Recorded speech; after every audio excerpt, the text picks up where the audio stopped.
Hey everybody, welcome to Trading Capital's Daily Analysis video. I'm your head market analyst here, Curtis Gunn. Jumping into the charts on this December 15th. So basically this Thursday has been a bloodbath on Wall Street. Now, it shouldn't come as a surprise that we're seeing this impeccable downside and what tremendous sell side pressure it has been. Now, we have had a 3-bar surge, so there is the potential tomorrow we could see a short bounce. But with that understanding in mind, from a technical standpoint, we still have 16 minutes left in this day, but right now the technical damage is clear as done. You have confirmed the break of this wedge pattern, which does favor more downside. I have been calling that we would see this gap fill around 374 sooner rather than later, and it certainly looks like we're very, very close to hitting that now. With the damage confirming on a technical basis this break of this wedge pattern, yes, there's a potential for a short bounce since you are at this big support level, but the big thing is I'm watching on the SPY. Do we close below this pivot? This will be a secondary confirmation. If we actually break this pivot low, basically this now becomes a failed bullish move. And if we actually look on the weekly chart, now keep in mind the weekly candles we still have tomorrow, and tomorrow is the quadruple witching where 4 different asset classes expire, so tons of money will be exchanging hands. But if you look on the weekly basis, this type of reversal weekly candle, if it holds at these levels or lower, you do not want to step in front of this reversal signal. This is a very, very powerful reversal signal, arguably more powerful than this one, more powerful than this one. You can see that the sheer reversal and power of the sell side pressure has clearly commenced. And why? Simply look at your COVID trend line. Pivot to pivot to pivot. The technicals are so powerful. And obviously with us being net short, this is music to our ears. We're getting a beautiful, beautiful rally on our portfolios with this sell side pressure. But let's not forget that we are into a little bit of support. Even though the technical damage is done and it does favor more downside, we could see a little bit of a potential bounce. Now, in terms of where I think we could potentially bounce to, you have a little bit of a trend line over here, which I'm going to be watching. So I'm not saying we're going to get a bounce because there's certainly a lot more fear now and sell side pressure now that the damage is done. And especially when you look at key sectors or stocks like Apple, who are just getting decimated with minimal bounce. You also look at the dollar, which is why the markets are under a substantial amount of pressure. A big, big bounce off of that support level. And we warned you yesterday when we adjusted this channel that the dollar is into support, it's oversold, and it does likely favor a bounce. Taking a look at the weekly chart, if the dollar gets a little bit more upside tomorrow, we could have a potential weekly reversal signal on the dollar, which will likely take it up to about this 105.68 area before you run into resistance or this upsloping trend line break over here. So let's just continue to watch the dollar. I still anticipate that the dollar has to hit the top of this range before we can really start to see on a technical base if it puts in consolidation or if it has a little bit of reversal lower. So again, I still see upside in the dollar, basically another just over $1, which is pretty much in line with today's move. If the dollar rallies, the markets will likely sell off. Taking a look at the US 2-year yield, basically the US 2-year yield is slightly positive today, but the long end yields are down. Really, there's not much to make of this. The federal fund rate is in line with the US 2-year yield. And a lot of people like to try to see, what's the fundamental, what's the news driver that caused this? Well, you can arguably say that we had very, very weak economic manufacturing data, which is a headwind for the markets and the overall economy. And then we also had a stronger initial job loss claims number, which is certainly not good because the Fed wants to see a weaker labor market. That's one of the big signals that they are waiting for until they will start to consider a real pivot or a lowering of interest rates. So that's kind of two major economic factors that we got. And then the third factor was the ECB. Lagarde finally admitted that the UK or that the European Central Bank is actually worried about inflation now, and it's finally on their radar that they really need to tackle it.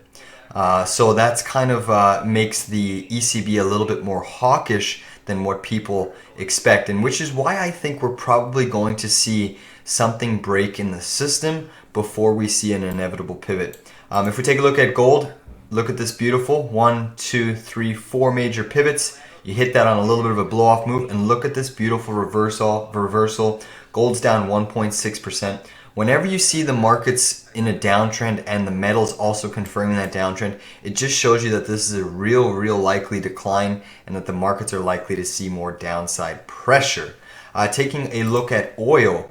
Oil is still stuck under resistance. You can see this downsloping trend line connecting your two big resistance pivots. And then you also have your beautiful wedge formation here, this trend line, which you have not confirmed above. So I'm still in the camp that oil's had a beautiful 3-bar surge now, and it should see more lower price action. However, if we start to see oil consolidate above this yellow line in this little bit of a triangle wedge pattern, then it will favor a move up for oil to break up to the upside of this channel. Now, we haven't confirmed that breakout, so still technically you have to respect that this is a bigger downtrend in play, and it does favor more downside price. Taking a look at natural gas has been the standout commodity on the day, basically up 6.75%. Now we're still in the money on our natural gas trade, but right now this has filled a gap. You've had a bounce, but the big question is this bullish consolidation occurring? It's still too early in the flag to consider that, but I won't mind if natural gas does go higher because I'll just accumulate a little bit more. We have a very small position. But nonetheless, right now we still have to digest this pattern and see what transpires for natural gas. With the weakening manufacturing data, weakening economy, I still think that the commodities, especially the energy sector, will get substantially hit. Let's take a look at the QQQ. So the Nasdaq again. Look at this beautiful 3-bar surge. Clearly closing below this beautiful consolidation, this multi-week consolidation chop, and you're into this wide range green bar of support, as well as this initial resistance point, this initial resistance and breakdown point. So there is a lot of support here on the Qs, which makes me think we could bounce. Now in terms of where I think we could bounce potentially is basically into this trend line before starting the next leg lower. I still have a downside target at the minimum for the Qs that we see this 263 gap fill sooner rather than later. But again, anything can transpire tomorrow with Options X. There's literally trillions of dollars in options contracts, puts and calls being exchanged and changing hands tomorrow. So whenever there's trillions of dollars on the line, you have to respect that anything could happen. Let's take a look at, I just want to show you a couple interesting charts. I mean, we look at IBM. IBM was this massive leader, and look at this sell side pressure today. Boom. Beautiful sell side pressure. You got your signal here of a failed breakout with a daily topping tail closing back inside this wick, and look at that beautiful sell-off. We're now in the money. You're into a little bit of short-term support over here. If we flip to the weekly chart, you can see you're at this major pivot in 2013, your pivot here. But again, I still think that we should see more downside in IBM. Probably at least the level that I'm looking at is a retrace back to this original breakout zone. So you can see here you popped up, you retraced. This is where I'm expecting IBM to fall. You also will coincide with a beautiful technical gap fill over here. So lots of technical levels approaching. If we take a look at Bitcoin, BTC, USD, we are still short. We're basically flat on that trade. But nonetheless, beautiful daily topping tail. Bitcoin's still holding above this bullish consolidation, but when you factor in that it's potentially putting in a weekly reversal signal on the weekly chart, this weekly bearish pattern, this beautiful inside bar bear flag consolidation, if we get a weekly topping tail tomorrow, I'm very skeptical of this bullish price action. It's likely that this bullish price action fails.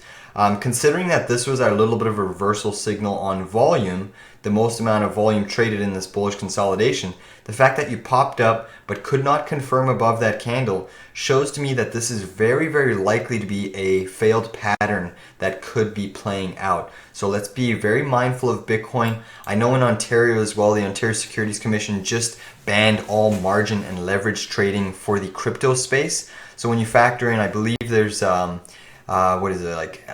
million or 10 million people in Ontario, maybe even more, sorry, but there's a great deal of buying power that comes from the province of Ontario, and now with that leverage being eliminated from the markets, that should mean that liquidity is even tighter. So that's certainly not a bullish aspect in my opinion for the crypto market, considering a big chunk. Now obviously crypto is worldwide and the Ontario market isn't the whole market, but it certainly is a little bit of a piece of the market, so to speak. Really that sums it up for today's video. Congrats on the trades that we did cover. A beautiful profit on our IBM here. You can see that IBM has broken this beautiful key trend line. I will look to potentially reshort IBN if it retraces back to this this trend line over here, maybe fills a gap over here, but beautiful job shorting near that double top zone. It's had a 3-bar surge to a low, you filled a gap, you are into a little bit of support. So I'm naturally expecting a short-term bounce, but nonetheless, beautiful profit in our pocket. We also covered our Apple trade. Let's go over the Apple chart real quick because it is a leader. Sorry this chart is very messy, but a beautiful job covering it here. We covered the technical gap fill and it has traded lower, so we did miss out on a couple percent profit there. It's looking like Apple wants to test this gap fill. And if it doesn't hold this level, if Apple starts to basically break this important trend, let me just pull up my chart here. If Apple starts to basically break lower past this level, then the markets are in dire straits, and I think Apple heads to the low range of this channel. Now you may get a bounce, you know, you have had a 3-bar surge, so it's a pretty big sell-off from the 150 level to where we are now. So you could get a bounce at this double bottom here. I wouldn't trust this triple bottom as much because the Apple chart is looking very weak. So you could get a bounce here, but ultimately if Apple breaks this yellow line, this upsloping line here, it very, very likely will trade to the bottom of this channel around 123. And you can see that there's a bunch of pivot zones over here where you had resistance, you broke through, check back for support, basically sliced back through, rallied through, check back for support. So there's tons of resistance on Apple, but the Apple chart is looking very, very bleak in my opinion. And with Apple weighing in on the market, the largest company in the world, you certainly have to be aware that there's a tremendous amount of power to the downside when this carries so much weight in the indices. Even if we look at the Dow, you know, we were calling for the Dow. It was one of the leading stocks. Look at the Dow, beautiful head and shoulders formation. Well, you can't really call it a head and shoulders because this right shoulder pivot actually went higher, so therefore it's not a head and shoulders, but it's very similar, and it is a topping formation that has basically triggered, and you're now on watch for confirmation. If you get a confirmed downside move tomorrow, the Dow Jones is in dire straits. You will have some support at this trend line. You can see it connects your major pivots. You usually get a retrace back to the breakout zone and have a small bounce, but the big question is, what is the type of bounce are we going to occur? Basically, what I'm thinking is could occur is we get a bounce off that level, a retrace back to this line, and then inevitably starting the next leg lower. But my overall outlook is that we still see more downside in these markets. And let's just keep shaking it day by day and banking these profits, because the markets have certainly been kind to us with the profits that we have banked this year so far. So congratulations on all of those trades. Let's just flip back to the SPY to see what's transpiring.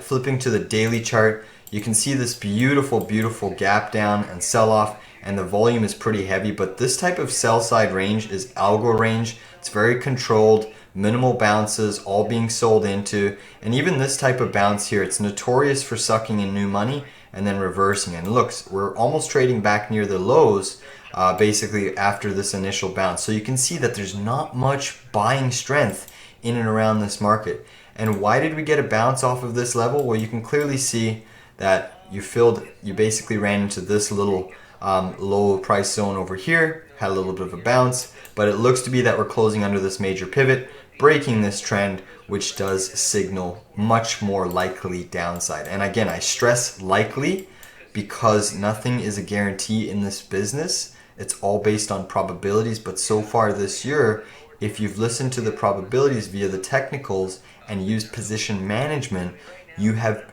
basically been able to generate a massive amount of profit with us here. So congratulations if you've been profiting in this market with us, and we'll see you on the charts tomorrow. Options X tomorrow could be wild all the way up until the end of the bell, but generally most stocks are hit their levels the day prior, and then you generally see a few stragglers changing. But again, anything could happen because it is a quadruple witching and it only comes around 4 times a year. So take care, everybody.